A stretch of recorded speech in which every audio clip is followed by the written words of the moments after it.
Welcome back to the channel. And today I got for you, what if Deku had Sanji's abilities? Now, I was gonna do Nami's abilities, but then I realized something very crucial, that I don't really know every single one of Nami's abilities off the top of my head. So after doing some more research, I might be back next week with what if Deku had like Nami's abilities, or whenever I come back to this. Or maybe I'll do Phoenix's idea and do what if Deku had Sub-Zero. It'll probably be what if Deku had Sub-Zero, but then what if Deku had Nami's abilities? I don't know. But for right now, we're going to be doing what if Deku had Sanji's abilities. So Sanji, what can I say about the cook of the Straw Hats, the GOAT? Well, let's just say this. He has multiple different attacks that are named after foods. He can walk in the air. He has a durable exoskeleton. And not only that, he has Diablo and Ifrit Janbei 2 steps over his own original style of fighting, known as the Black Leg style of fighting. So yeah, if you guys do end up enjoying this video, please be sure to leave a like. Give us some what if suggestions in the comment section below, because Deku is going to be getting all of these abilities today. And with that being said, let's dive into the what if right now. So we start this what if off with Deku being an ordinary kid. I know it sounds kind of crazy considering he's going to have Sanji's powers, but stick with me. Trust me, this is going to be fire. Deku starts off just like you would expect. Regular kid, born to Hisashi and Inko. Nothing too crazy. Has the same green hair. Has the same eyes. Everything is exactly the same, except there is one crucial difference to Izuku Midoriya. As the years go by, as we see Izuku go from age 1 to age 4, we see a gigantic change taking place. First off, Izuku at the age of 3 and 4 had friends. He actually had friends. Everybody liked Izuku. He was cool, kind, nice. Really cool guy. You really want to get to know him.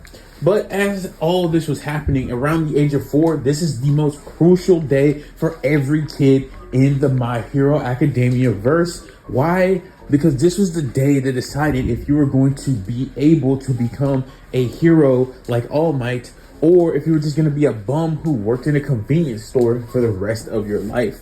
Today was the day that decided if you were going to be in the big leagues or just to never be able to show up in the first place. It would be the day that everyone got their quirk.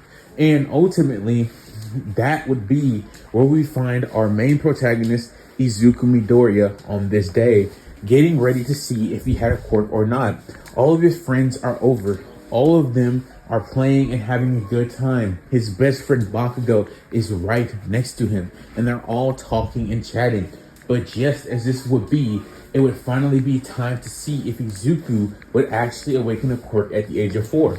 Now, obviously, Izuku turns 4 in about, let's say, like an hour. Like, everybody's staying up late, right? Like, let's just say it's about to become 12, and they're going to see if Izuku gets his quirk right at 12. But, they would think, well, if Izuku doesn't unlock a quirk, who really cares at this point, right? Because, he has all the age of 4 to do it. But everybody was like, well, more than likely, Izuku will get a quirk when he turns 4. So this is what they would wait and find out and see. Well, an hour passes, and Izuku is now 4. They've already eaten cake and stuff. They basically had their birthday before his actual birthday. But as everybody's sitting there trying to see what Izuku's quirk is, or if he awakened anything, nothing would change about the kid. It would seem almost as if he was just regular, old Izuku. Nothing too different, nothing too crazy, just the same child. Everybody would just look at him and think, oh, well, I guess Izuku will get his quirk like tomorrow, since it actually technically needs some time to set in. Nobody's too crazy about it, but maybe he could have been different. Maybe it could have popped at 4, but everybody's just like, well, nonetheless, I'm pretty sure Izuku will get a quirk. So they all go ahead and leave. Their parents come get him. They all knew they would be staying late to see if Izuku got his quirk on like the dot, like at 12 on the dot. But this did not happen. So as we see the time go by, a week, another week, another week. Oh wait, now we see an entire month has passed, and Izuku still has not wakened a quirk, and the dude has been 4 months. Now everybody's starting to get a little suspicious, like, right? Like, it's been a month. And this would go on for another 2 months until Inko had had enough. It had been 3 months since her baby had turned the age of 4, and there was no sign of any quirk. And she knew that if this continued, it would get to a point where everybody would think Deku was quirkless. And Inko, honestly, thought the same thing. She would think, is my baby possibly quirkless? I mean, Hayashi has like a weak fire breathing quirk, and I have a weak telekinesis quirk. I mean, the odds definitely stack up against Izuku that maybe he just is quirkless, she would think. This is when she would tell Izuku that he's not going to school today and that he was going to the quirk doctor to see, well, what his quirk was, because at this point, even if you don't have any signs of your quirk, maybe it's a quirk that nobody can actually tell you have. And Izuku would nod his head saying, yeah, that's possible, Mom. I can't wait. I know I'm going to have a strong quirk and be like All Might, he would tell his mom. His mom smiling down towards him saying, yeah, sweetie, I'm sure you'll have a quirk. Not being so sure of this, thinking that the odds didn't really add up for Izuku. But as we see them get into the car and make their way to the quirk doctor, as they sit in the waiting room, this is when the lady would come out and say, is there a Midoriya? An Izuku Midoriya here? And Inko would say, yeah, right here. As she would grab Izuku and they would go back into the doctor's room. The doctor would come in shortly after saying, Inko, it's been a while since you've come to here. Why are you here today? This not being Uchiko, as well, this was just a random day that Inko had decided to take Izuku to the doctor. So this was not going to be Uchiko or anything like it. It wasn't even his hospital even. It was just another hospital. This was Inko's personal hospital. On that day, let's just say Inko decided that she was taking Izuku there in the main timeline because it was like the fastest. It was the most readily available. But this is her personal doctor, you know, the one she always goes to. So yeah, she would take Izuku to this quirk doctor. And ultimately, this would save Izuku in the end of the day, because after doing some tests, it would be revealed that Deku did in fact have the extra pinky toe joint. Actually, you know, I'm going to be real with you guys for like 4 seconds. I don't know, because it's so weird. Is it like if you have the extra pinky toe joint, you have a quirk, or is it if you don't have the extra pinky toe joint, you don't have a quirk? I don't understand. Like, back when I watched My Hero Academia, I still didn't understand, because that made no sense to me, the way they explained it. But yeah, I'm going to be saying he has the extra toe joint, so that means he does have the quirk. I'm pretty sure that's how that works. So anyways, the doctor would tell Izuku that yes, you have a quirk, with Izuku being shocked. But the doctor would say he's not sure what the heck his quirk could possibly be. And he asked Izuku, do you feel any different? Do you feel strange or anything? And Izuku would just tell the man that no, I felt like I've always felt this whole time. Izuku not really understanding anything about his quirk or what it could possibly be, because, well, nothing seemed to be working for him, you know? Nothing was going the way he wanted it to, as it seemed like it was a quirk that was dormant and just refused to awaken. Nonetheless, Inko would tell Izuku that, well, at least you know you have a quirk, so you can tell everybody at school you have one. But Izuku would say with a nod, yeah, I guess, but I don't know what it is. And she would say, who cares? I'm pretty sure it's got to be a great quirk. Nonetheless, I'm happy you have one. And she would ultimately thank the doctor, and they would leave with Inko taking Izuku home, as Izuku would sleep that night and then wake up as he would get taken to school the next day. As we do a change of scenes to the playground, where Bakugo would come up to Izuku asking his friend if he had a quirk, which Izuku would tell Bakugo that, yeah, I have a quirk. And Bakugo would say, oh, really? So what is your quirk then, Izuku? And Izuku would say, well, that's the thing, Bakugo. I was told by the quirk doctor that I have the extra pinky toe joint and that I have a quirk, but I don't even know what it is. The doctor didn't know what it is, and he asked me if I felt different, and frankly, I don't know what it could possibly be. And Bakugo, hearing this, would say, oh, well, okay, well, it's probably some weak quirk, because if you don't have your quirk by now, Izuku, or, well, even if you have your quirk and you don't know what it is, then you might as well just be quirkless. Because, I mean, what kind of a quirk could possibly exist where you don't even know what it is, he would say, laughing at Izuku, because, well, why wouldn't you laugh at it? I mean, you have a quirk, but you don't even know what it is, and it's been 3 months since you turned 4. Yeah, I'm pretty sure any other 4-year-old would probably laugh at him. Now, Bakugo hearing Izuku had a quirk would not start bullying him just yet, but it would eventually start happening after maybe 2 or 3 years, simply due to the fact that that same day would happen where we would see Bakugo try to take that kid's lunch money. And unlike in my other what ifs, at this point in time, Izuku just has nothing for an explosion Bakugo. he would get hit with an explosion in the face, defeated very easily, Bakugo getting the W here, and thinking he was better than Izuku from that point on to, well, around the age of 9. And the reason why I say the age of 9 is because this is where something drastically changes. Hisashi had gotten tired of seeing Izuku, who was actually relevant in Izuku's life. He would fly back from overseas to check on his son. He would spend weeks, vacation time, as much time as he could with his son, not actually being a bum like he is in the original timeline.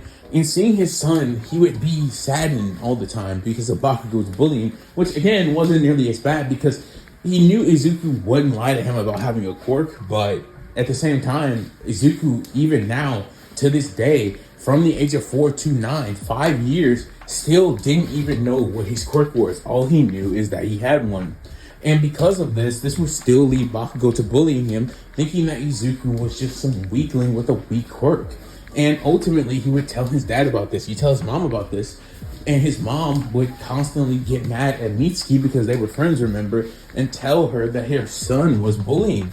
And ultimately, Mitsuki would try to get Bakugo to stop, but that would just want to make Bakugo do it even more. I mean, think about it. You're going home and telling your mom, and then your mom is telling my mom. That's just going to make things even worse, and that's exactly what would happen. But Bakugo did actually listen to his mom in some regard, because he kind of still thought that Izuku wasn't a complete and utter, lesser being, because at least he still had a quirk, even though he didn't know what it was. So he still had some, even if though it was like a percentage, like 1%, he still had some percentage of respect for Izuku. At least he still had a quirk, and it wasn't like he was quirkless like he is originally in the main timeline. So with this all happening, this is when we would then see this time at 9 with him talking to his father Hiyashi. Hiyashi decided that it was time for Izuku to take on some fighting classes, learn how to defend himself, because he's getting tired of seeing all these little burn marks and stuff from Bakugo's explosions all over Izuku. Now, another thing that's different as well is because Izuku actually does have a quirk, even though he didn't know what it was, people wouldn't just ostracize him. He would still have a couple of friends, but he wouldn't have that many. And the reason for that is simply because they didn't want to get bullied by Bakugo too by association. So he would only have maybe 2-3 friends, actual friends, whereas everybody else wouldn't hate Izuku or anything, or bully him. It was just Bakugo and his 2 goonies. But the thing is they didn't want to get near Izuku because that would lead them to get bullied as well. So that was how that went. And so ultimately, Izuku wouldn't be like a muttering bum. He wouldn't be muttering. He'd be a lot like Sanji, honestly. He'd be sad and lonely-ish, but he wouldn't be like a complete lonely bum, right? Completely. I want to specify that completely. So eventually, it gets to the point where Hisashi, as I was saying, decides to get Izuku into some fighting classes, which Izuku would deny, saying that he much rather have some cooking classes. Why was this? Well, Izuku in this timeline had, from a very young age, had enjoyed cooking with his mother, Inko. Inko, whenever she wasn't at work, was always cooking him delicious meals, and Izuku always cherished these meals to the highest degree. So Izuku, instead of wanting to get into some fighting classes, much rather learn how to cook even better so that he can spend some of the greatest times he can with his mom. As Izuku's quiet time, when he wasn't getting bullied, his favorite time was when he was with his mom and they were making something to eat. They were cooking together. It was his favorite time in the whole world. A world where he was constantly getting bullied every day. He went to school by his old best friend.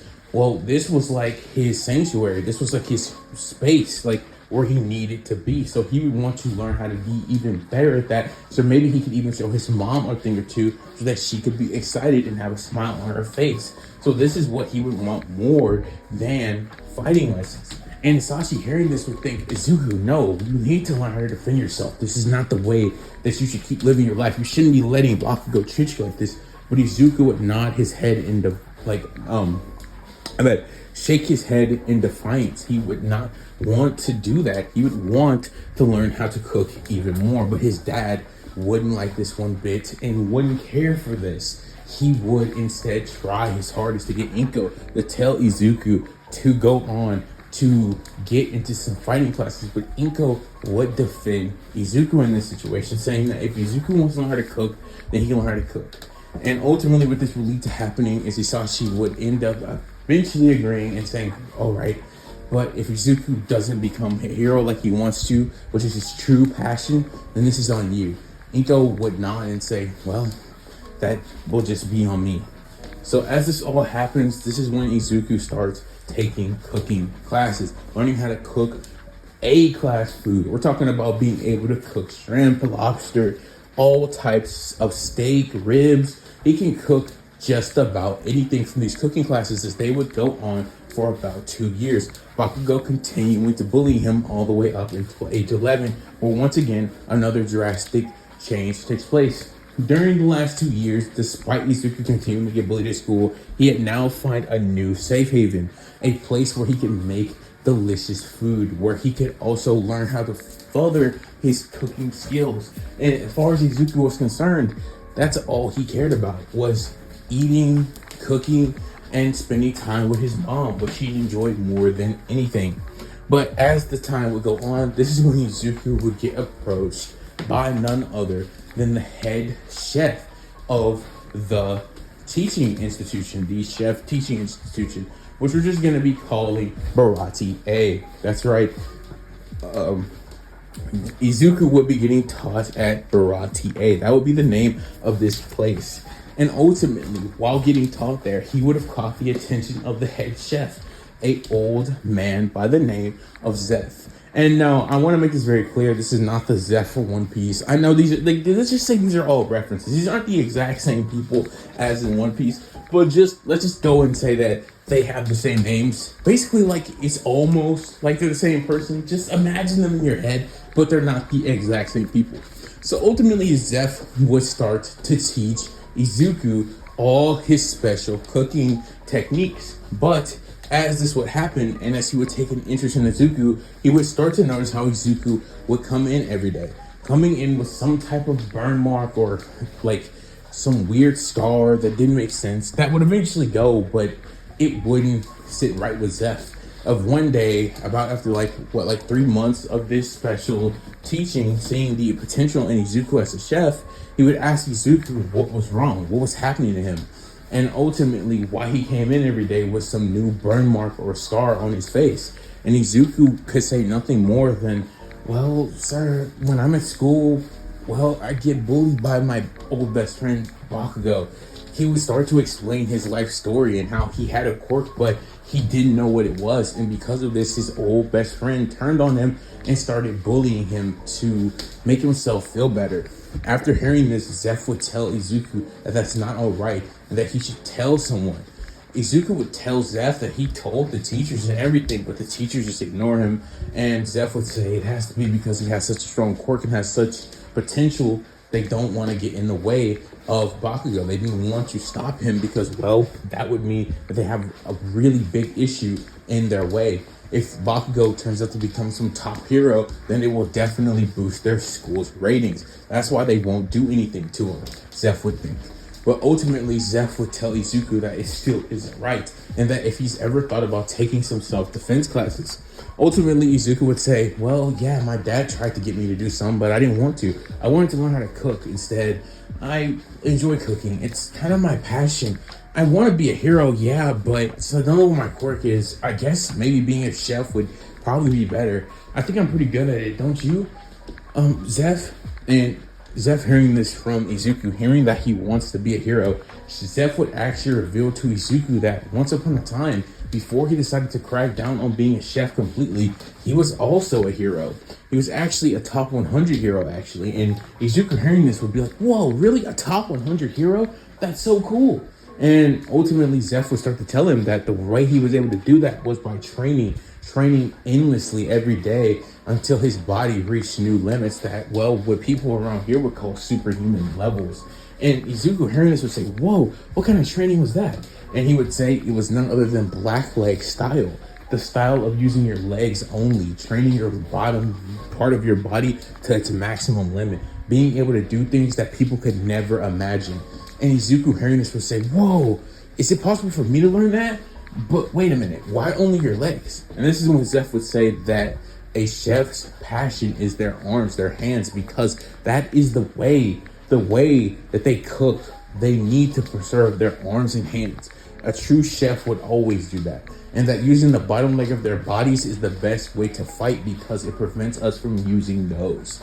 And Izuku hearing this would say, yeah, that makes so much sense. I completely agree. You know, being an 11-year-old and kind of just being in awe about all this stuff he's hearing. And Zeph would say, well, kid, I'm going to tell you this right now. It's not going to be easy for you to learn black leg style. It is a very difficult thing to learn. I'm not going to lie to you.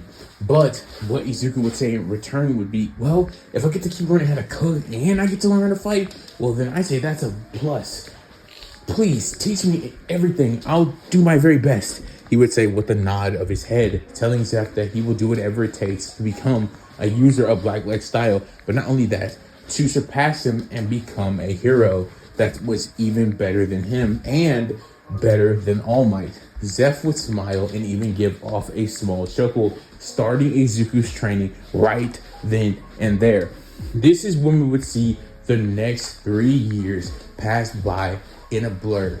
And then it would be none other than the day Izuku had decided that he was going to take the UA entrance exam. So he would ultimately go to his room, write a note out, and basically send it to UA so that they could make sure that he was on the UA entrance ballot. After this, we would see another year flash by, as it would be Izuku at the age of 15 coming into class. 5 years of ultimately learning the black leg style. 12, 13, 14, and 15. Okay, wait, my bad. That's 4 years. I don't know why I have 5 here, but that's 4 years of training under Zeph to learn black leg style. And ultimately, it had paid off. Just like Sanji had in the original timeline of One Piece, Izuku by this point had mastered all the different techniques in black leg style. But not just that, he had pushed his body to superhuman limits. And with that being said, this is when we would then see Izuku walk into class with a completely different demeanor. Over these last 4 years, Izuku had been changing slightly. And because of that, he had actually been garnering even more friends. Remember, at the start of this story, Izuku actually had tons of friends. He was a really cool guy. You know, you would want to be around him. He was really liked. The problem is that Bakugo eventually made it so people didn't want to be around him. By association, they might end up getting bullied, so they wanted to stay away from Izuku. Ultimately, though, now Izuku had a different demeanor about him, like almost like he didn't care about Bakugo bullying him and that he could actually do something in return. About after 9 months of black leg training, Izuku's body being pushed to the ringer and being tired.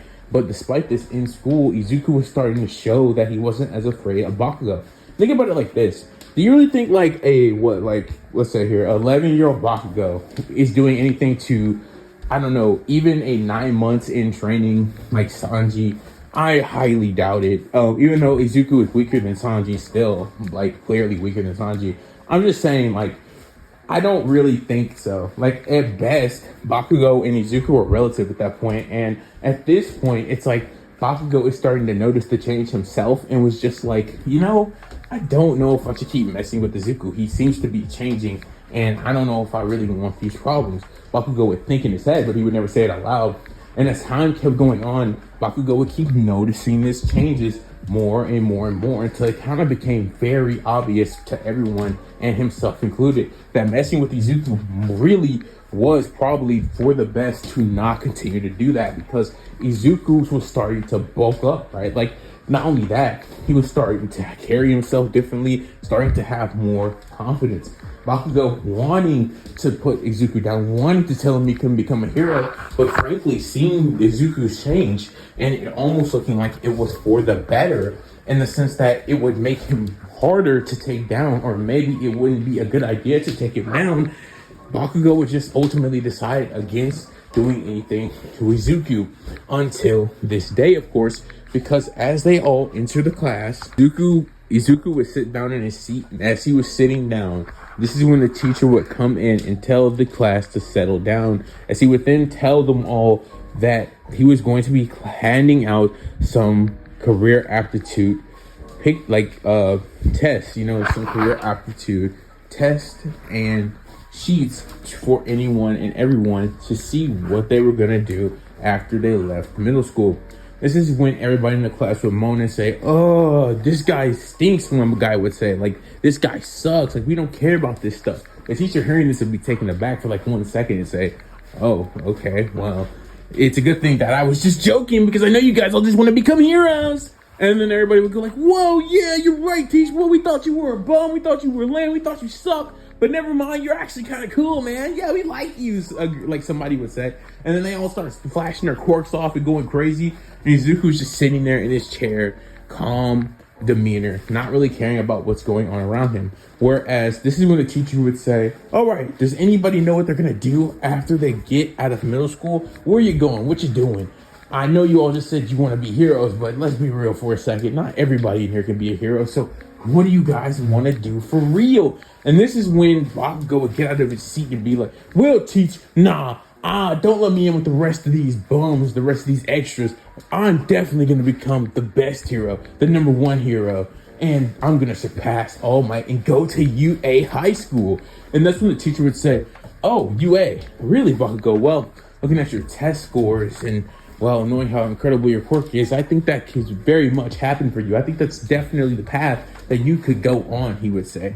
And this would leave Bakugo smirking, but this is when the teacher would add something onto it saying, "Wait a minute, Izuku, you want to go to UA too, right?" And this is when everybody in the class would turn to Izuku looking at him, and some of his friends looking at him thinking, "Whoa, wait, Izuku was serious about that? He was really going to go to UA?" And then everybody in the class starts murmuring, going insane, because they're kind of like, "Wait, Izuku? Wait, he has a quirk, right? So maybe he could make it in UA? But wait, we don't even know what his quirk is. Does he still know what it is?" And then everybody just starts, like, doing all this murmuring and stuff.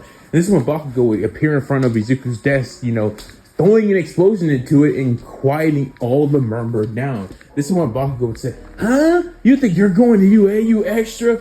Don't even think about it. That's going to be my school. This is going to be my legacy. I'm going to be the only person from this bum, pathetic excuse for a middle school to make it to UA," he would tell Izuku, throwing another explosion into his desk. "Don't you think about even going to that hero exam."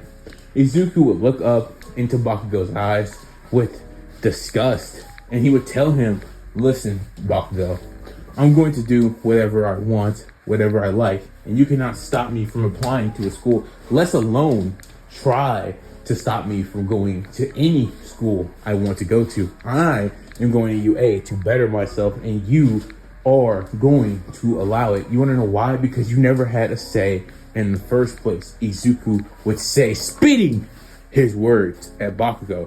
Bakugo, hearing Izuku's tone, would think he must have finally figured out what his quirk is, because if he did, that is the only way Bakugo could possibly imagine Izuku feeling this confident talking to him. And he would also start to think that must be why Izuku slowly started to change over these last 4 years, because he must have figured out what his quirk was.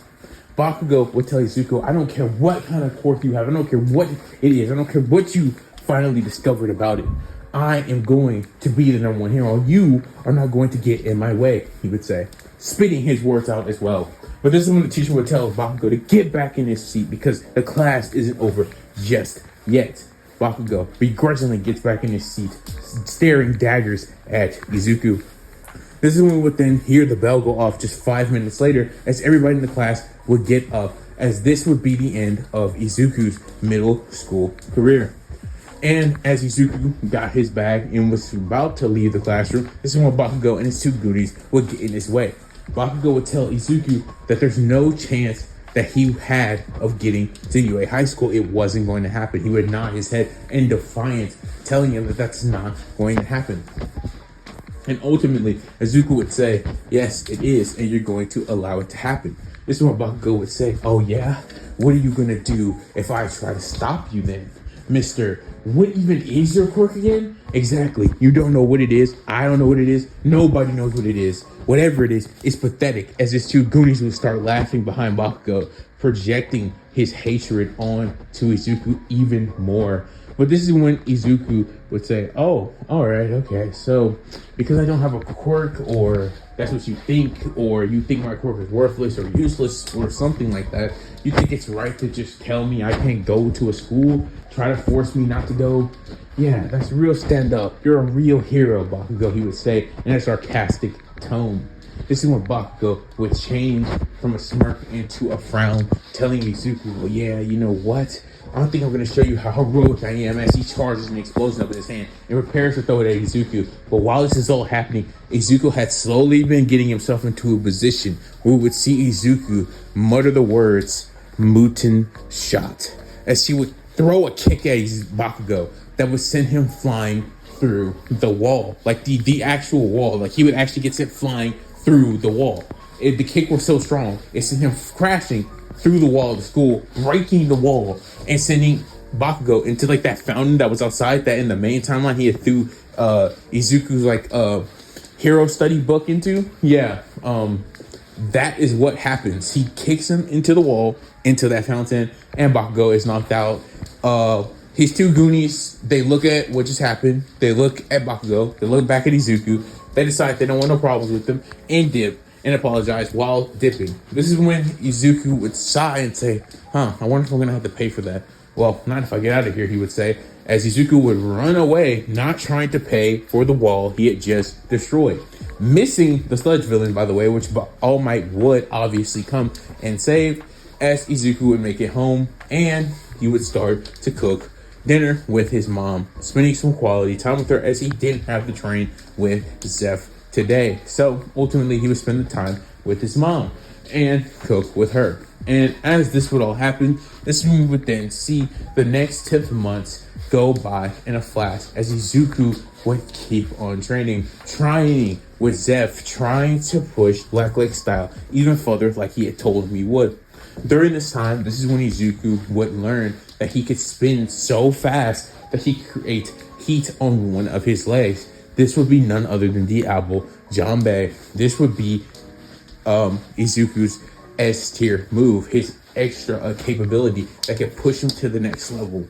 Despite all of this, Izuku had still not even finished his regular Black Leg training, not to the completion that it should be. So with that being said, Izuku would have been mastering Black Leg style during these 10 months. And as the 10 months would conclude, we would see an Izuku who's not only mastered Black Leg style, but mastered Diablo Jambe as well. As this is when we see Izuku heading off to the UA's entrance exam. His mother was busy at work and his father was once again back overseas doing his job. So Izuku would have to walk to school himself, walk to UA, and he would do so.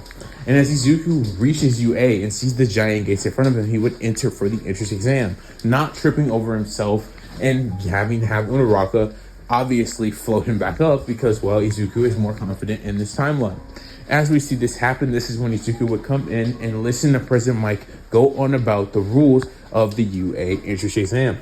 President Mike would go on and say that if you want to make it past the UA entrance exam, you have to destroy 1, 2, and 3 pointers, and you need to stay away from a 0 pointer. He would say this before Ida even has a chance to actually start going crazy about, well, you didn't go over this robot and this and that and the 5th. And so ultimately, Ida wouldn't even make himself look stupid in this timeline. And as this would all be happening, this is when Bakugo would finally catch wind of Izuku getting angry, staring daggers at him, thinking about what had happened to him 10 months ago. I mean, think about it. Imagine 10 months ago, this guy that you thought was below you in every way, shape, or form for about 10, maybe even 12 years, then just out of nowhere shows you who he really is, shows you that he's actually a threat to you and everything you stand for. You'll be pretty shook to see him at an exam. And not only that, you'll be pretty shook to see him, especially after what he did to you the last time you two were in the same room.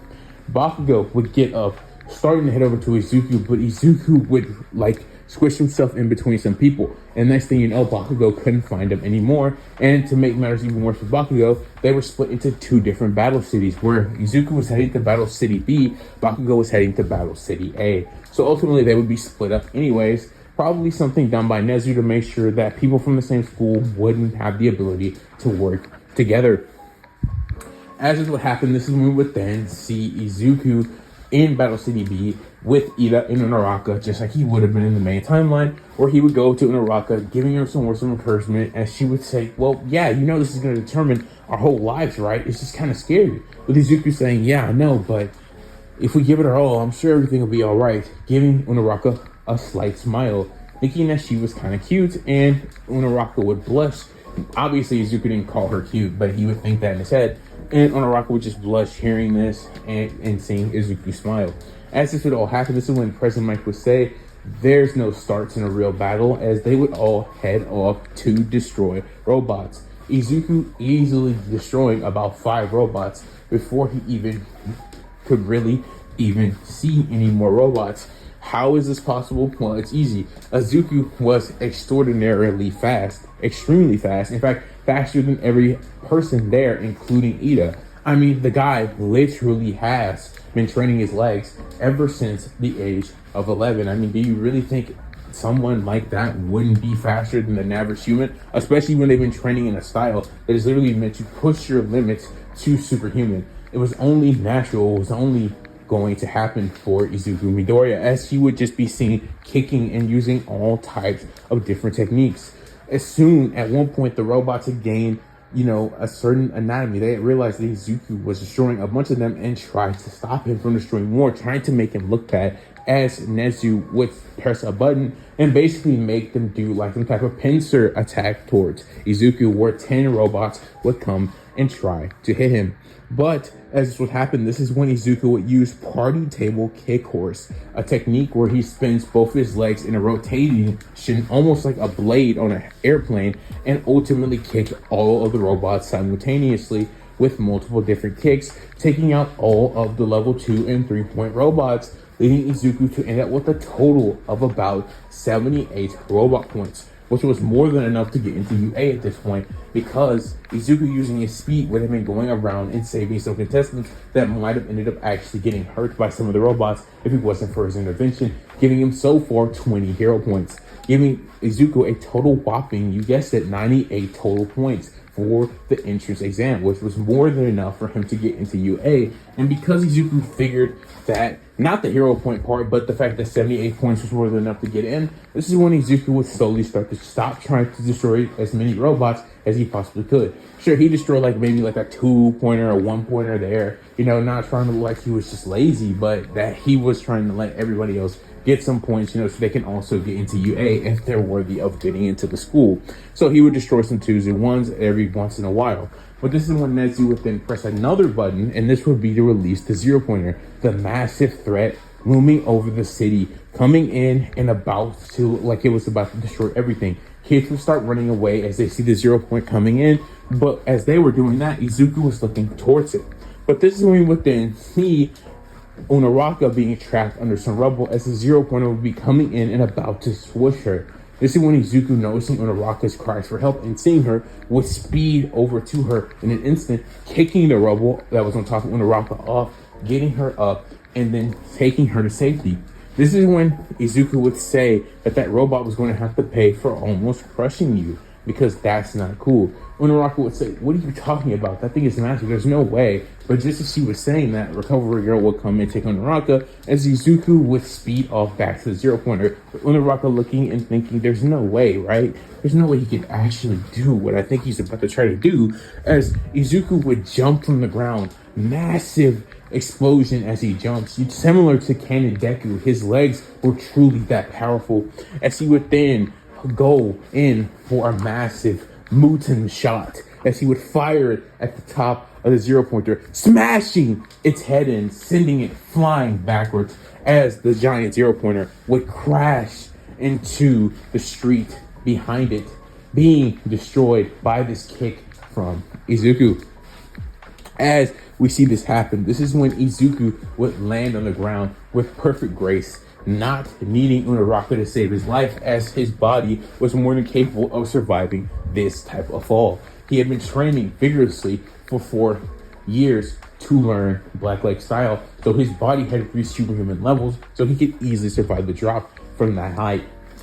As this would all happen, this is when Izuku would be ultimately leaving the exam site and not getting pressed by the UA faculty. Yes, the UA faculty, Nezu, All Might, Midnight, President Mike, and obviously Aizawa would all look at this and think there's no way that kid destroyed the zero pointer. Like, they would be losing their minds. But it wasn't that crazy because Todoroki did the same thing in the UA Sports Festival. They knew there were kids in this generation that could destroy that machine. So despite how crazy it is to think that somebody would be like that who was just taking the regular exam, yeah, they'd be shocked. But at the same time, Izuku's scores weren't too crazy, right? They were only like, what, a total of 90 villain points. Remember, he did get those 2 and 1s in every once in a while after he reached a goal of 78. So ultimately he had reached 90 and also had saved a couple of more people. So he would have 30 hero points, giving him a total of 120 hero points. Obviously though, because he saved on a rocket from the zero pointer, that would have gave him another 50 hero points, which ultimately would lead him to having about 140 something hero points. So as this would all happen for Izuku, he would have more than enough to get into UA as about a week or 2 would pass, as he would get his entrance letter in the mail. And as he would open it, he would see a disc roll out as All Might would start talking to him and say that he did the best in the city he was in, which was Battle City B, and he was the front runner easily. And because of that, Izuku had a shoot-in spot to UA High School as his Hero Theory exam that he also had taken had come in pretty good. Izuku, being ridiculously smart, just like in the main timeline, would have easily done well on the Hero Theory exam. So ultimately, he would have gotten like a 95 on it. So yeah, clearly good enough to get into UA. So as this would all happen, Izuku and his mom and even Hisashi had come in, hearing about the UA entrance exam, taking some vacation days to see when it would come, and ultimately it would have come today. He would be excited to hear that Izuku actually ended up getting into the hero course. This is when Hisashi would say, Izuku, did you ever actually find out what your quirk was? Is this how you were able to do that? As Hisashi, again, working overseas, didn't have all the time in the world to spend with his son. So at this moment, he would ask him if that's what had happened for him. Is that why he was able to accomplish this, that he had finally figured out what his quirk was? But Izuku would just tell his father that, no, I still don't know what it is, but I trained with the guy who ran the kitchen that you sent me to learn how to cook. And, well, he did a really good job, and I became really strong. And Hisashi hearing this would say, wow, that's interesting. It's funny how choosing the passion that you thought was, a safe place or a safe haven would end up leading you to the path you also wanted to go on more than even cooking, which would be becoming a hero. And Izuku would say, yeah, it's funny how the universe works, as him, his dad, and mom would all hug, as Iko would say, I'm so proud of you, as they would all just be happy in this moment. As the week goes on, this is when Izuku would get all of his school supplies for he could go to UA. As the week would pass, and Iko this time would actually be off this morning, so she could actually drop Izuku off in her car for UA, as she would say, bye honey, as she leaves. And ultimately Izuku would come in to the school where he would have no idea where he's going, and that's when he would see a girl with blue hair and ask her if she could take him to class. This being Nejire Hado, as she would take Izuku to class, asking him tons of questions, like if he was the one who actually destroyed the zero pointer. When she got to this question, Izuku said, yeah, actually that was me, with her having a wide berth on her face, thinking, whoa, so you really might be the strongest first year. You're the only one in your entire city who actually managed to destroy it. That means you're really strong, she would say, as they would reach class 1A, and she would tell him that his teacher was going to be Eraserhead, and good luck with that, as she would walk off, thinking that and saying out loud that you have a lot of potential and that I hope the best, as she would leave. And Izuku would stare at her thinking, cute, in his head, as he would then enter the class, thinking and wondering who the heck even goes to this school, as even the class door was huge. Izuku would come in to see that some of the students had already arrived, not Bakugo of course, but some of the students had, as he would sit down, looking at them, thinking these are going to be his new classmates, some of which he recognized from the entrance exam. He had saw, or maybe just a couple of them, not all of them. There was one kid there who was half hot, half cold. One girl who had like a ponytail. He would know who these two are. He didn't see them in the entrance exam, but he would note that they seem like they're pretty strong. As this would all happen, this is when we would then see the rest of the class come in, as Bakugo would come into the door, take a look around, spot Izuku and immediately start losing his mind. As if we remember correctly, in the UA entrance exam, Bakugo saw Izuku, but Izuku got stuck in a crowd of people, so he didn't actually have time to say or do anything to him. So Izuku kind of just got off scot-free in that exchange. Izuku, seeing Bakugo, however, would start to frown, thinking, "Are you kidding me? This guy, I just can't get rid of him no matter where I go at this point." Being completely over their friendship, just wanting Bakugo to not be in his life anymore. But to his credit, Bakugo had told him that he would get into UA, and well, here he was in UA, in the best class, which when Izuku thought about it a little bit more, actually made a lot of sense, because class 1A was supposed to be the better class, and when Bakugo had a strong quirk, he should have saw this coming, all things considered. This is when Bakugo would come over to Izuku's desk, screaming and yelling and telling him that he was better than him, and that, "I don't care what your quirk is, I will pay you back for what you did that day to me, and I will show it to you right here, right now," with explosions crackling in his hand. Izuku would say, "If you don't want a repeat of what happened to you on that day, you'll get away from my desk and stop bothering me immediately," with everybody in the class turning around and looking at this situation unfolding. Ida getting out of his desk and saying, "This is no way to act on the first day of UA high school." He would come over there and start, doing his whole hand gesture, trying to calm him down. But this is when Unaraka would come in the door and say, "Oh, it's you. You saved me." And it would kind of break the tension between Bakugo and Izuku, as Izuku would stop acknowledging Bakugo directly and say, "Oh, it's you, the girl I saved. You're, what's your name again?" And she would say, "Oh, I'm Otaku Unaraka." And she would come up and start talking to Izuku, slowly leaving Bakugo to be the odd man out here. Bakugo, seeing that this was going nowhere, would decide to actually just go to his desk and sit down, thinking that the first chance he got, he was going to show Izuku exactly who he was. The number one future hero. And as it would all happen, Aizawa would eventually get up out of his sleeping bag and say, "Put these on, quiet down, we're not going to orientation just yet, so go outside because we're going to do the quirk apprehension test." And then everybody in the class would get up and put on their gym uniforms, as we would see Izuku stop Mineta from being a creep, as they would all head out to the field so that they could do what they had to do, the quirk apprehension test. Aizawa will call Izuku to the front and tell him to throw the ball. I'm pretty sure Izuku had a higher score than Bakugo. Wait, how many points did Bakugo have? Like 170? I'm not one sure. Maybe he did have a higher score than Izuku. Yeah, I don't know. I think Bakugo might have had 70. I don't remember. Anyway, so ultimately, this would lead Izuku to being told to throw the ball. This is when Izuku would ask Aizawa, did it really matter how he sent the ball flying? Did he really have to throw it with his arm? And Aizawa would say, as long as the ball leaves the field and you don't lose a circle, it's fine. So Izuku would throw the ball into the air, pull his leg back, and kick it as hard as he possibly could, which would ultimately send the ball flying so far high in the sky, so far away, Aizawa would get a total of 3,000 meters, which would shock the class. They would think, "Whoa, no way! You just kicked the ball and it got sent that far? Whoa, that's insane." They would all think, "This is going to be so much fun." Aizawa hearing the word fun and that this was what loses it, saying, "Anybody who gets the lowest score on this exam is going to be expelled." After that happens, this is when we would then see everybody in the class tense up as they would start to lock in. We would see Unaraka get infinite, and we would see Bakugo get like 1,000 something meters, 2,000 something meters. I think that's what he got. Being angry, running towards Izuku with explosions in his hands, saying, "How did you get so strong? You damn nerd!" As he would try to kill Izuku. Well, not actually kill him, but you get what I mean. Try to blow him up. This is when Aizawa would grab him with his capture scarf and then look at him and tell him, "One more outburst like that, and you're out of this school. You got it?" Bakugo would still be angry, but he would nod, acknowledging that if he does anything else out of turn, he was out of here.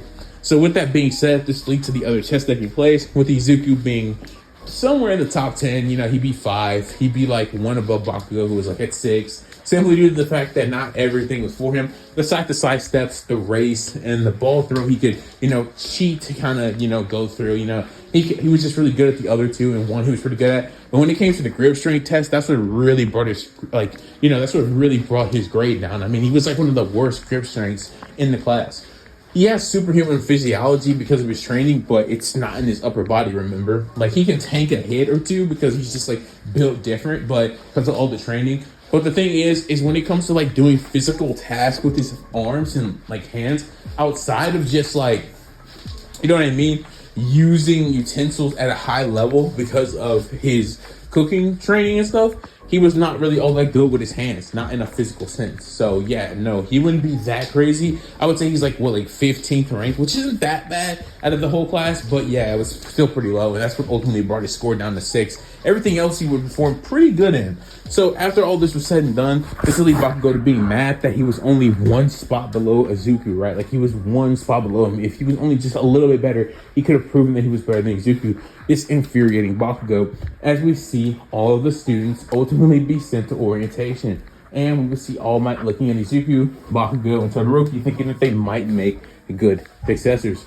But ultimately, this is when Night Eye would give All Might a call and tell him that Mirio should be the one to get one for all, as it would just ultimately make the best case scenario. As Mirio had talent, he was top of the class, and ultimately had that same All Might like charisma. All Might hearing this would simply wonder who he should give his quirk to. You know, just not sure who to do or give it to just yet. This is when we would then see a change of scenes as we would then see the weeks go on until it was time for All Might's Heroes versus Villains training.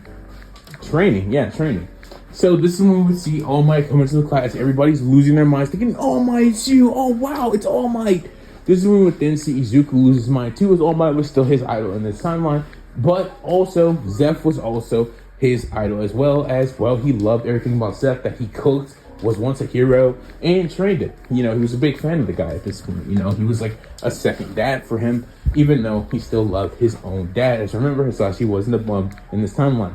So as we all see this go on, this is when All Might would tell them that they're going to do heroes versus villains, and this is when we would then see All Might call out the teams. He would say, all right, okay, so heroes, Izuku, Naraka, villains, Momo, and Kirishima. Yeah, that's what we'll do. All right, so Momo, Kirishima, you're going to be the villains. Izuku, Unaraka, you're going to be the heroes. So get into there. You guys have 15 minutes to set up the bomb, and Izuku and Araka make a plan to come in. All right, let's get this going, guys. So this is when we would then see everybody start to do just that, as we would see Unaraka and Izuku after the 15 minutes heading into the room. We would then see that there were all types of little cameras around that were looking at the two. This being Momo's idea to basically be able to monitor them as they went throughout the entire building. Momo, being super smart, had thought to set traps up for Izuku and Unaraka that they would have to dodge narrowly each time as they got to a new floor. There was some new trap that Momo had put. But this is when Izuku would tell Unaraka that going through these traps was eventually going to lead to them getting captured, and that Momo was too smart for them in this regard. This is when Izuku would say that I'm just going to skip all of the traps entirely. Sorry, but I'm just going to have to brute strength this test. This is when Momo, actually having made good cameras and being able to actually hear what Izuku was saying over them, would be like, wait, what is he gonna do? And this is when Kirishima would say, what was going on, Momo? What's happening? And this is when they would see a giant explosion appear from like the floor they were on going upward. This would be Izuku with Unaraka on his back. Izuku would tell Unaraka to go touch the bomb as he smashed through each floor, kicking them, destroying them, going through each floor with ease to get to the floor that the bomb was ultimately on. This is when we would then see Unaraka using her zero gravity to make herself weightless, but then fly herself towards the bomb. This throwing Kirishima and even Momo off guard, who was also weakened due to using so much of her quirk to make the cameras and all the little traps that she had made over the building.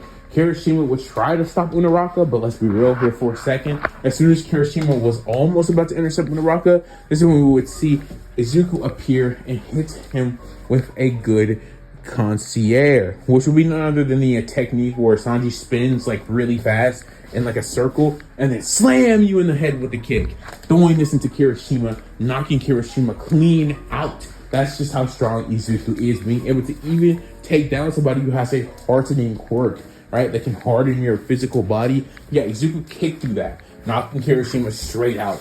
This leading to Momo already being weakened and being off guard for Unaraka to easily touch the bomb, with them being declared the winner, and this being the end of the Heroes vs. Villains for Unaraka and Izuku, who had passed and giving each other a high five.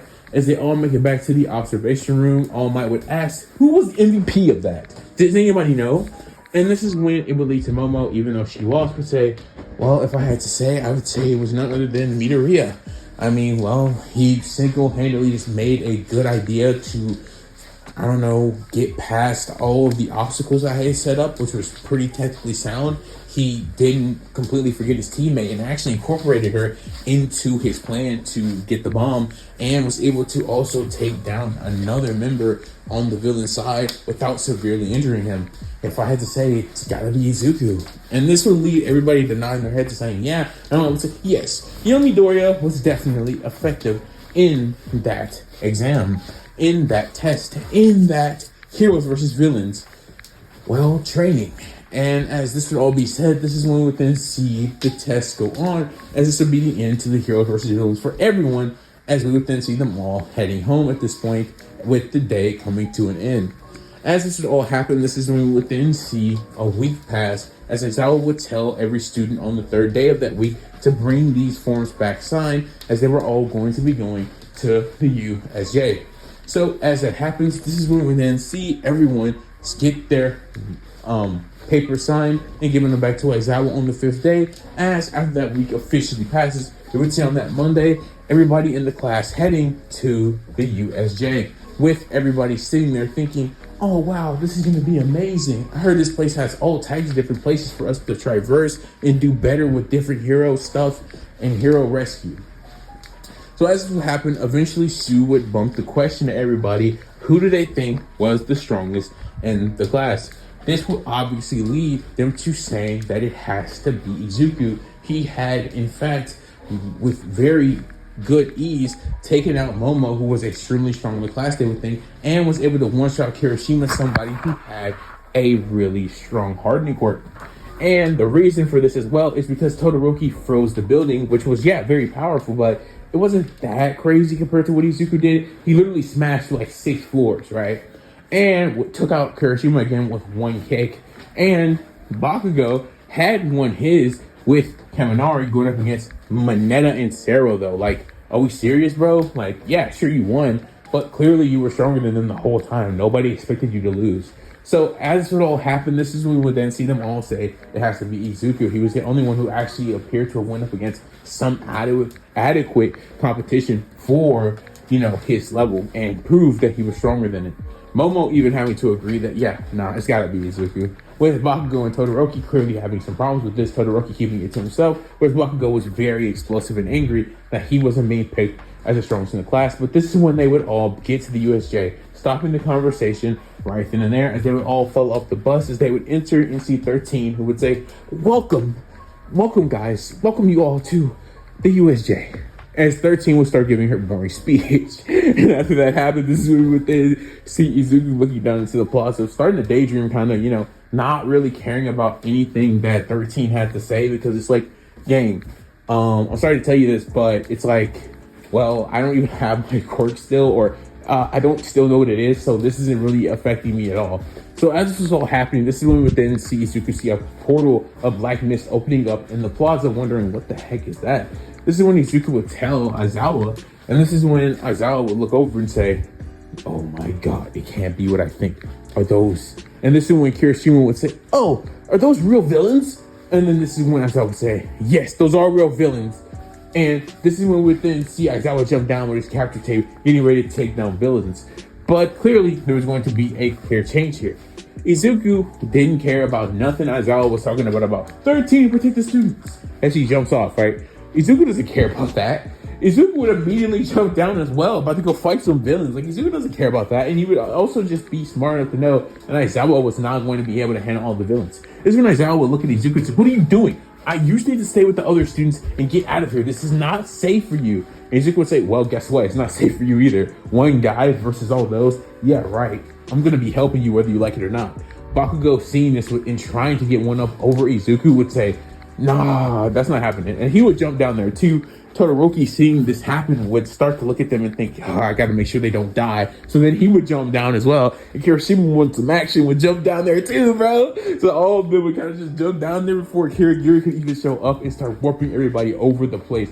13 not even seeing Kirigiri because she was so worried about all the students who just decided to go fight the villains on their own accord. So Kirigiri would have an easy time splitting up the rest of the students that were there, but Izuku, Bakugo, Kirishima, and Todoroki had all decided to already just go fight in the first place. This is when we see Izuku and Aizawa back to back, destroying tons of villains, like just knocking them all out with ease. As this would happen, this is when we would then see Shigaraki coming out of the portal, looking at how many villains had already been taken out by Izuku and Aizawa. As this was all happening, this is when we would then see Shigaraki looking at them, as they would have destroyed about 50% of the total villains they actually had there. And this is when Shigaraki had enough and said, "Nomu, kill Aizawa and the kid."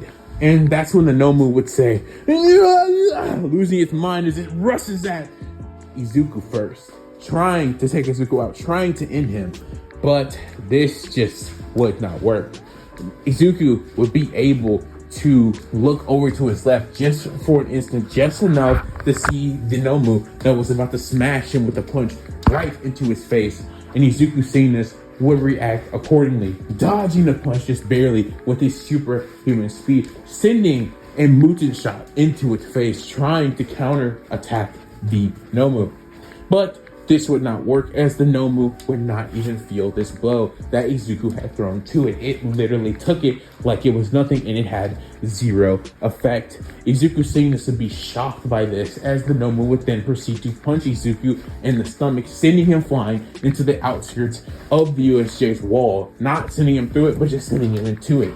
At this moment, it looked like Izuku had been taken completely out of the fight by the Nomu, as the Nomu would then proceed to start beating up on Aizawa, viciously, almost killing him. But at this moment, this is when we would then see as Todoroki would come in with an ice barrier separating the Nomu from Aizawa. Going back to our main protagonist, Izuku, this is when we see him laying on the ground, coughing out blood, feeling all the pain in all of his bones, finally thinking that this might be where it ends. Trust me, one attack from the Nomu straight to your stomach, it doesn't matter if you're superhuman or not.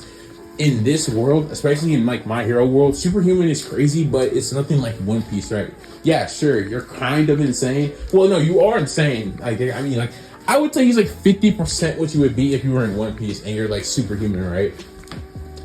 So yeah, he's really powerful, but yeah, a punch from a Nomu, like that's strong as All Might, yeah, no, that's still almost about to end Izuku's life. So as this all happens, Izuku would be sitting there thinking, is this how I die? But this is when Izuku would start to feel it for the first time in his life. He would start to feel his bones starting to knit back together. Not necessarily healing, but his bones starting to stick, starting to feel harder, tougher, rounder. As he would feel his body starting to bulk up, he would feel all this strange feeling coming over his body. Him just feeling extremely weird. Izuku would try to stand, and he could. This is when Izuku would start punching his body all around with it feeling weird, like it was some type of metal or something, moving his skeleton around and feeling just odd. He would be like, what the heck is this? Why does my body... But this is when Izuku would realize what had happened. This was his quirk, which would be none other than genetic modification. Yeah, that's what I'm going to be saying. Izuku's quirk is called. This would be called genetic, again, modification.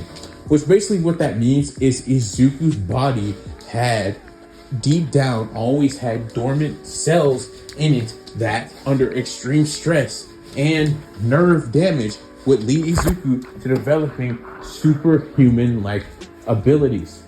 With this basically being the case, Izuku had just now gained super speed, super strength, and obviously an exoskeleton that was so durable, it could probably take a gigantic weapon being thrown into his body and easily taking it. If you guys don't know what this is obviously giving him, it's basically giving him Sanji's like genetic like makeup, like you know like how Sanji is like one of the Germas. Yeah, that's basically what this quirk is. It's basically just gonna be their powers. So like think about it like this. It's like he has super speed, super strength, and he also has like the exoskeleton that pretty much makes him impervious to like all damage. Like, you know, his bones are like almost impossible to break. Not healing, you know, again, but his bones were just gotten way stronger at that point.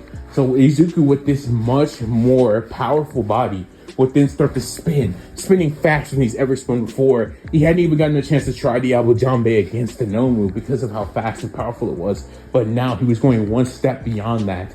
He was trying to tap into Ifrit Jambe, but nothing would allow him to do that. He just couldn't tap into that now. He would think he needs to figure out some other way to make his body even stronger for him to be able to use that power. But he knew it was there, but he just couldn't tap into it. Nonetheless, this is when he would start to spin again, igniting just Diablo Jambe as he would rush at the Nomu, kicking it in the head, instantly defeating the Nomu. I know that's a crazy turn of events, but let's just put it like this. In One Piece, Sanji, when he got like Ifrit Jambe, was strong enough to like straight up take down like Queen, who's like a Yonko commander, who should definitely be stronger than a Nomu. I'm not gonna joke with you about that. And frankly speaking, even if it was just Diablo Jambe, yeah, that same Sanji was able to still damage that same person. So I don't think it's too crazy to imagine he would negative diff a Nomu, right? You know, so with that being said, he would easily defeat the Nomu with just one attack to its brain, which is also its weak point as well. That's also being another reason. Because, yeah, obviously it did have shock absorption. You would imagine it would be able to survive that. But since he got attacked with such a potent, high level of fire to the brain, yeah, it took the Nomu out. It was just too powerful of an attack. Plus, he had just gotten this massive amp, too. So, with that being said, this will lead the Nomu to getting defeated by Izuku's Diablo Jambe, with Izuku being extremely tired still, as once again, his enhancement was not healing, just making him overall more powerful, more durable, more faster. So as this all would happen, this is when Shigaraki would have Kurogiri get the remaining villains that were still awake and conscious out, while getting himself out as well, as he would tell Izuku he would not forget him. With this all being said, this is where the USJ incident comes to an end, as All Might would enter, looking down at the plaza, seeing the event that had taken place in store. This is when the police would come and question Izuku about what had happened, as he would give a report telling him how he defeated the Nomu that was made to defeat All Might, with the police officers looking at each other and thinking, oh, okay, that's something there, kid.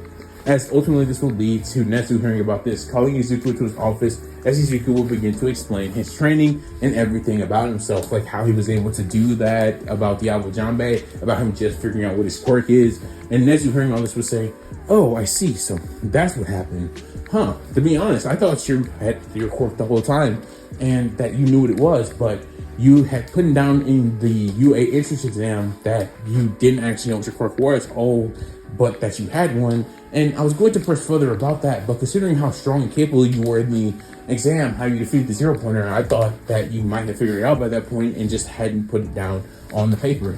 I mean, you know, that does happen. And Nezu would say he didn't want to get too into it, but it would seem that you really did just like your quirk. And he would ask him, what was it? And he would tell him that it was genetic enhancement, basically allowing him to be even faster, stronger. But not only that, it appears to have done something to his skeleton that makes it more durable, more powerful. He said he could feel his bones stitching or getting tougher, more durable, he would say. And Nezu heard him would think, oh, well, that's quite a powerful quirk indeed. And it goes right along with what you already possessed, which was speed and power as well. So now you even have more of that and you're more durable too. Yeah, that's a really good quirk, especially for you, who's already such a powerful person, he would say. And Izuku would nod at this, thinking, yeah, you're right. But this is when Nezu would tell Izuku the bad news, that he wasn't going to be able to participate in the UA Sports Festival. Izuku would say, wait, what? Why am I not going to be allowed to participate in the UA Sports Festival, he would say.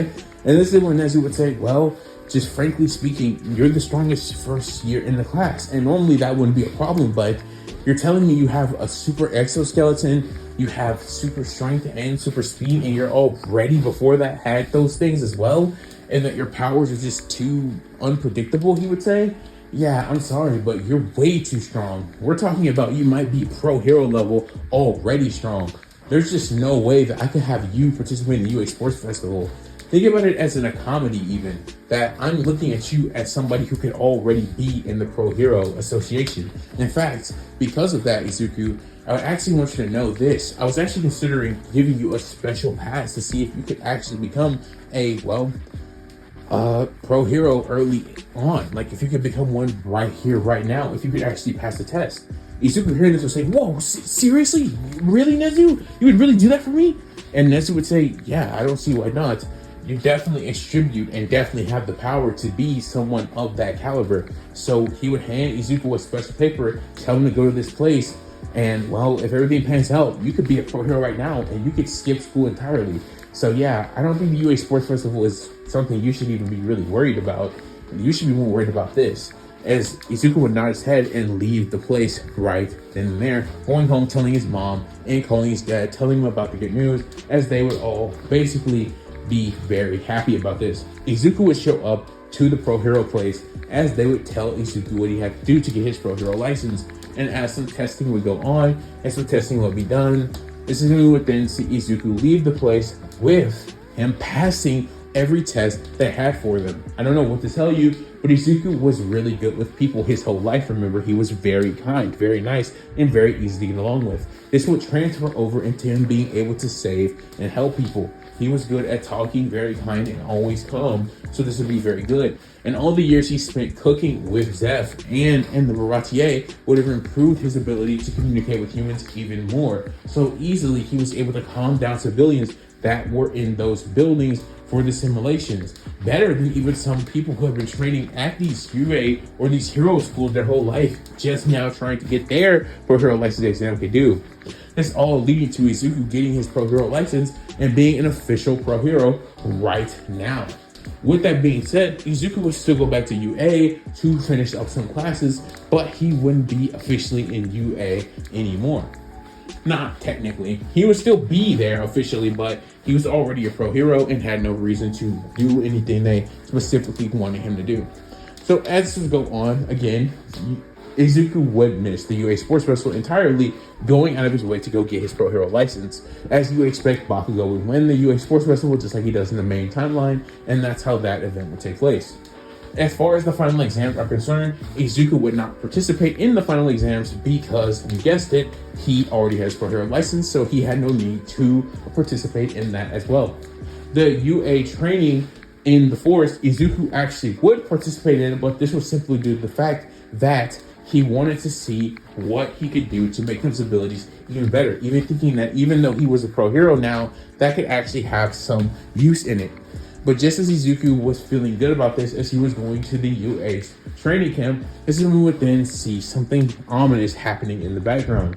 All for one planning to attack the UA training camp himself to take Izuku's quirk.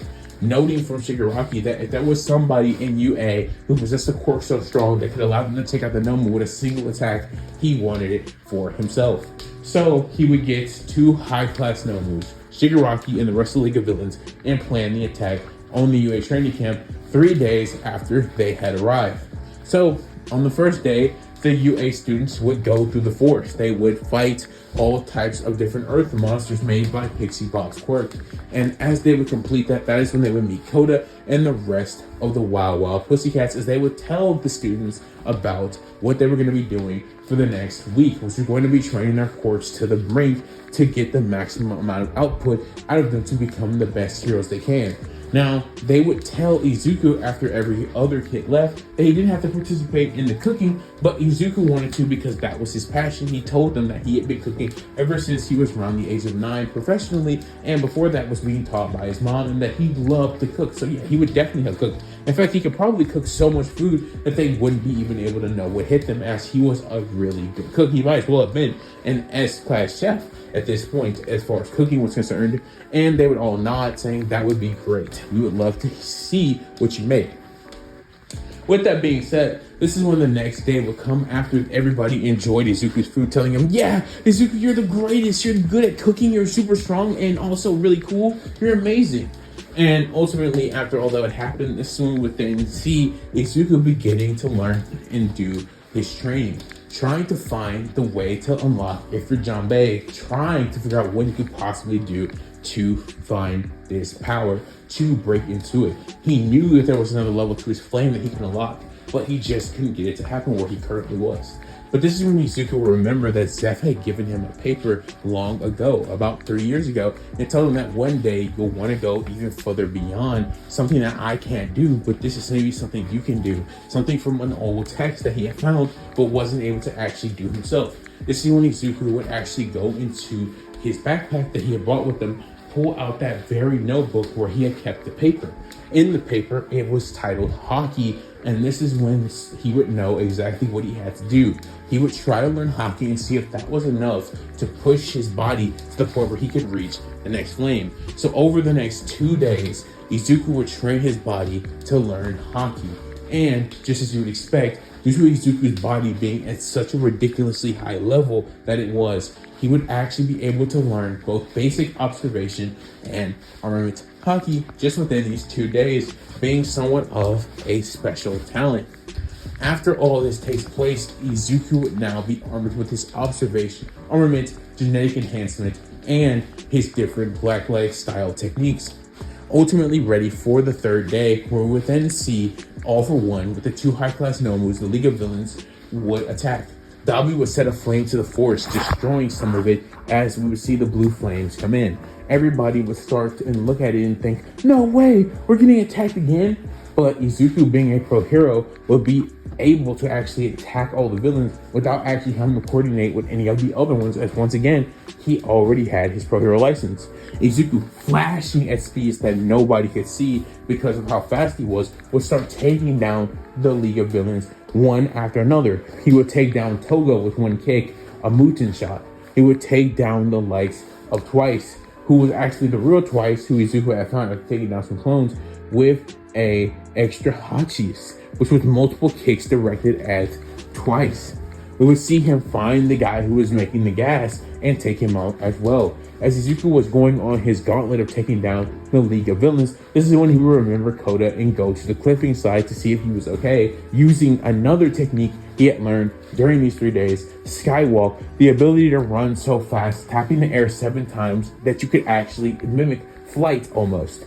Izuku doing this using Skywalk would then reach Koda as he would see Muscular towering over the young child.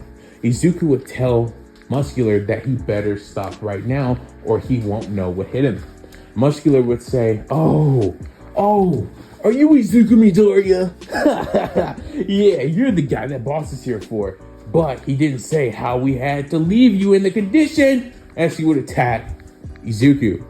Izuku would spinning faster than you had ever seen him spin, igniting his Diablo Jambe, as he would then activate another new technique, Hell Memories, getting pissed off, completely thinking about all the times he was bullied, thinking about how Muscular had killed Koda's parents, how he had casually dropped that, getting so pissed off. Flames would appear all over his body as he would send a kick at Muscular to his chin, sending Muscular flying, knocking him clean out with just one kick.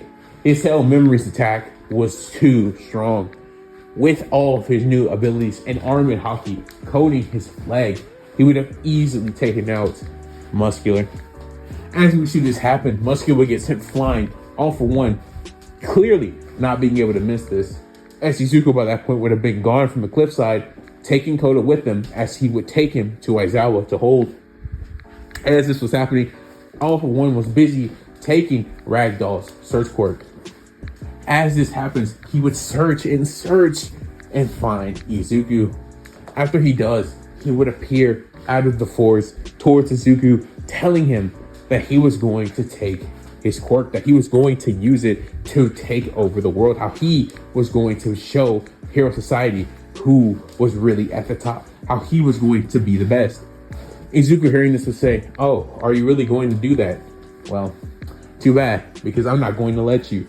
As Izuku would start to spin, but this time spinning so fast that the flame turned from red to blue, as we would see it for the first time, his Ifrit Jambe.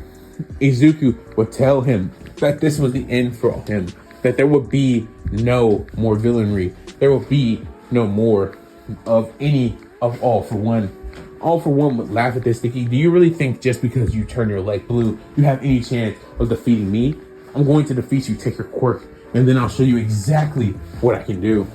Izuku would say that's not happening, as All For One would charge his strongest attack, trying to take out Izuku in one mighty blow. As Izuku had the same thought, he had been fighting the rest of the League of the Villains members and has just taken out Muscular. And although Izuku may not want to admit it, he did have tons of stamina, but, well, taking out so many high-level opponents and just taking out Muscular had definitely done a toll on him. So he would want to take out All For One as quick as possible. So he would fire at All For One. He would fire, as you would expect, Bullfit Burst, Ifrit Jambe's strongest attack. As this would happen, this one we would see All For One release kinetic boosters × 2, limb enhancement ×1, and all his different quirks into this massive collapsive attack. He would throw it all for one in the main timeline as Izuku. As this would happen, a massive clash can be seen happening between these two, with Izuku winning the clash, kicking All For One in the face with a mighty blow. As All For One was sent crashing into the trees, Izuku would be telling him right behind him, kicking him right, kicking him left, sending him flying airborne, kicking him down into the ground. As Izuku would then spin faster than he's ever spin, as he has a super blue kick falling down from the sky, going into All For One's stomach, taking tons of damage. All For One would scream out in complete utter pain. His restoration course, healing course, working overtime to try to compensate for Izuku's blue flames. His power so mighty, All For One's course would fail as he gets sent flying into a mountain as it smashes, getting destroyed. As we would see him come out of the mountain with a massive explosion that would engulf the entirety of the trading camp. Everybody turning their head to look at the massive explosion as All For One had just been sent flying into a mountain as it would explode. All For One was easily defeated by Izuku, with Ifrit Janbei being too strong with his armament haki. It was just no match. And Izuku with observation haki had sensed the perfect places to attack All For One to deal the maximum amount of damage. With this being said, Izuku would beat All For One as All For One would get taken to Tartarus, leading to the end of All For One. Shigaraki and the rest of the League of Villains, thanks to Izuku's efforts, had also been captured during this time, so there would be no Shigaraki upgrade like we see in the main timeline. It just didn't happen because Shigaraki was captured here. Kirigiri getting captured by Izuku as one of the people he had been taking out on his gauntlet in his first run. As this would all happen, this would be the end to the League of Villains and the end of All For One. All Might not even having to have fault All For One in this timeline to put it into him, Izuku doing it himself. As we see this happen, this is when All Might would congratulate Izuku, telling him that he had taken down the toughest and most dangerous villain in all of Japan. Izuku nodding and telling All Might that he was grateful to have his acceptance and that he was happy to do the world a favor, annihilating that villain. As we see this conversation come to an end, this is when we would then see a change of scenes as we would see Izuku getting ready to raid the Shihasakai by himself. Izuku had caught wind from a tip from, you guessed it, Mirio, that tonight I was going to have a raid on a place, the Shihasakai, to get a little girl Eri that you would guess it, Overhaul had been experimenting on. Izuku hearing this and having his pro hero lesson would say, "That's disgusting. I'm gonna go do it myself," he would say. And just see when Mirio would say, "Wait, you can't do that. That's something, okay, maybe I shouldn't have told you," he would say. But Izuku would tell him, "It's fine. I'll have a little girl before you even know it. And well, it's legal, so don't feel bad about it." But Mirio would say, "Izuku, you could seriously get hurt." And Izuku would call back and say, "No, it'll be fine." And just as Izuku said, it was fine. Izuku crashed through the Chiyasakai, taking down all of his stronger members, having his Diablo Janbei ignited before he even went in, easily defeating Rabba and all the other people that were there as well. Izuku would smash down through the floors using his power, using his Black Lake style, using his Diablo Janbei to break down to the lowest level, finding Eri in a lab. Overhaul would be there as he would turn around, looking at Izuku and say, "Oh, well, if it isn't UA's monster, the monster who took down none other than All For One, Black Leg Izuku," he would say. Or should I say Black Leg Midoriya? Well, I don't know. One thing I do know is you are a problem and you need to be annihilated right here, right now. Overhaul would start to shift the room using his overhaul port to change the room, but it would not work. It wouldn't matter. Izuku was too fast, way too fast for Overhaul. Overhaul would send spikes, change the room, try to destroy Izuku with it, try to do everything he could, but Izuku was too fast and was armored with observation haki, so he could sense all of the attacks before they were about to land and hit him. Even though Izuku had mastered these abilities in the training camp, he had only since furthered their evolution to even new heights now that he had even more time to train them. And his observation haki was so good that there was just no chance that he had of hitting him. Izuku, after dodging just enough attacks to get into Overhaul's sight, to get in Overhaul's range, to be able to hit him, Izuku would spin. He would spin using a Ifrit Janbei attack, slamming him with just a regular Ifrit Janbei kick. Then he would hit him with extra hachis, multiple Ifrit Janbei enhanced kicks. As this would happen, this would be none other than when Overhaul would be immediately knocked out after getting hit by so many different Ifrit Janbei enhanced kicks. As this would happen, Overhaul would be knocked out and Izuku would save Eri before Night Eye and all the other heroes could raid the Chiyasakai. As this would happen, Izuku would single-handedly be given all of the praise for pulling off this operation as well. That's literally what happened. And he wouldn't get in any trouble because once again, he did in fact have his Pro Hero license. And with that all being said, I think that pretty much ends the story here. We've seen Izuku defeat all the big bads within My Hero Academia and done it pretty flawlessly. So with that being said, this is when we would then see a 10-year time skip.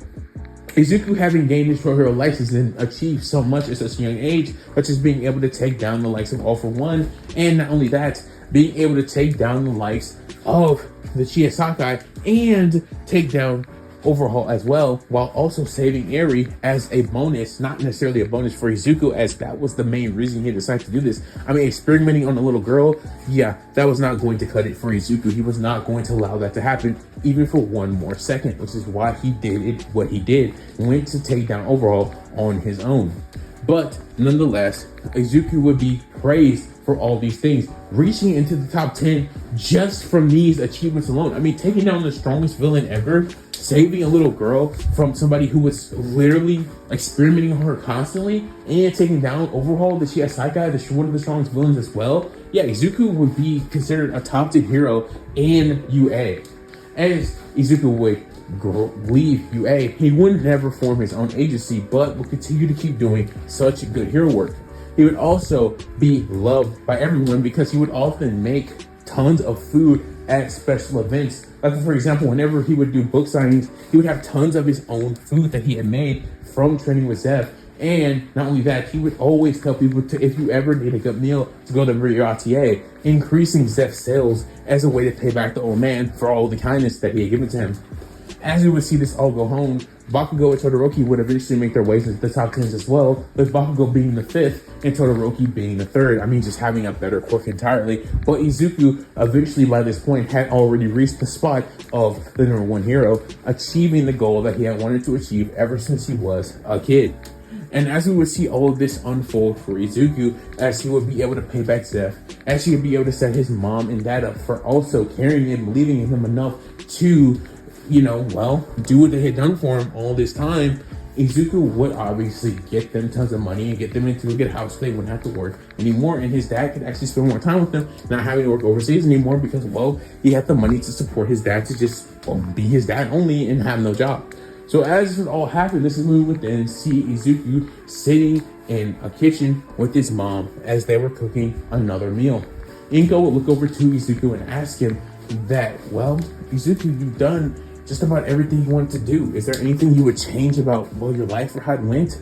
I know it wasn't the best for you when it started, but at this point, I would say it looks like almost like you peaked, or not necessarily peaked. I'm sure there's more for you to do, but you definitely reached a really good high in life. Most people never reach this goal, Inko would tell him, and that he was really lucky to have reached this goal and everything else that came along with it, as she would smile towards him. This is when Izuku would look over to his mom and say, yeah, you're right. I guess you could say I did kind of peak in life. Well, it wasn't the best at the start. You got that right, Mom. As he would smile and give a little smile back to where she would giggle a little bit. But he would tell her that I like where everything ended up and I couldn't change anything about it. Now, how about me and you make some, if she would interrupt and say, how about we make some, Katsudan, as that was Izuku's favorite. And Izuku would look at her and say, yeah, Mom, let's make some Katsudan. As they would both smile and start to cook the Katsudan. And as we see this scene, we would see it fade to black, as this would be the end to What If Izuku had Sanji's abilities. Yeah, guys, woo! This What If took some time. Again, this was supposed to be today. What if Izuku had Nami's abilities? Or what if Deku had Nami's abilities? But instead, we're doing Sanji. Because I just know more about Sanji. It was just easier to make this what if, you know? I really studied this. One Piece is my favorite show, so I studied it. So I could just come in here and do this. So yeah, next Deku, probably gonna be Sub-Zero Deku. Then it'll probably be like, unless I get some what if ideas in the comment section below that change my entire plan. The next Deku is what if Deku had Sub-Zero's abilities. Then it's what if Deku had Nami's abilities. Maybe those inverse, not too sure, but yeah. I hope you guys enjoyed this video. Obviously, this video was a lot longer than I wanted it to be. I usually want my videos to just be an hour long, but as you can see, this video got to what, an hour and 30? So yeah, it got a lot longer than I would want it to be. So with that being said, I'll catch you guys in the next what if. I've been Ian in What If. Thanks for watching this video if you did for its entirety. Thanks for leaving a like if you did, and I hope you enjoyed. And I will catch you guys in the next what if. All right, guys. See you next time. Deuces.